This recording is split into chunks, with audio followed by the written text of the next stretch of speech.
हमारे 600 पोस्ट थी और 10% पोस्ट ही भर पाए। तो इस तरह के प्रश्न पत्र बनाए, जिसने भी बनाए हैं, हरियाणा सरकार उसके बारे में जरूर कुछ न कुछ कार्रवाई करेगी।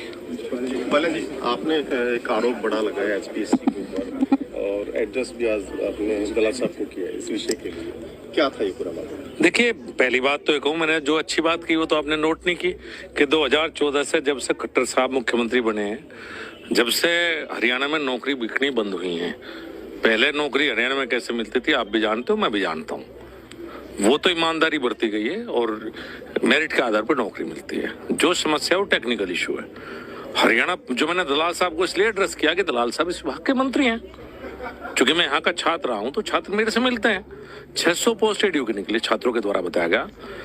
पब्लिक सर्विस कमीशन में किया गया कि रिटन एग्जाम होगा और उसके बाद 50% से ऊपर होंगे, वो 50% से ऊपर वाले उसमें पास घोषित किए जाएंगे। ऐसा टेस्ट रखा कि शायद 10% ही छात्र पास हो पाए। 90% पोस्ट खाली रही। सरकार में पोस्ट बढ़ने का लंबा प्रक्रिया है और उसके बाद आप इस तरह से करना कि 50% की मेरिट लगाना और ऐसा पेपर वो करना सेट, तो 90% खाली होगी। सरकार को दोबारा साल 2 साल लगेंगे। इसी तरह से वेटनरी में हुआ। वेटनरी के करीब 300 कुछ पोस्ट अभी निकली हैं। छात्रों के द्वारा मुझे बताया गया है कि 26 जो आंसर की थी उसमें 26 आंसर गलत हैं।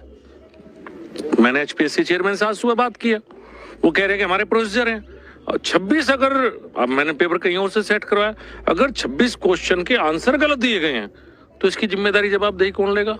अब फिर वो कह देंगे 300 कुछ में से पास हुए 30 बच्चे, 270 फेल हो गए। तो कहीं ना कहीं इस मामले को देखना पड़ेगा। हमें बेस्ट लेने ऊपर के, ये जो बार है ना 50%, इसे हटाना चाहिए। फिर आप पेपर कैसा ही करो, जो टॉपर होंगे। अब जो बच्चा एएसआरबी पास कर रहा है, एग्रीकल्चर साइंटिस्ट रिक्रूटमेंट बोर्ड का एग्जाम, जो कि देश का सबसे बड़ा एग्जाम है, वो आगे यहाँ फेल हो रहा है। तो इसका मतलब मुझे लगता है कि कहीं ना कहीं जो पैटर्न है उस पैटर्न में और तरीके में कुछ दुरुस्त करने की आवश्यकता है।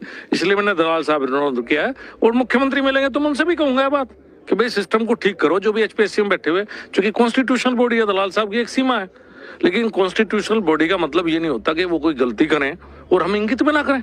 हम जनप्रतिनिधि हैं, मैं यहाँ से छात्र हूँ, ये सब मेरे जूनियर हैं जो आज यहाँ हैं। अगर उनकी कोई समस्या है तो मैंने उसको सरकार के सामने रखा है।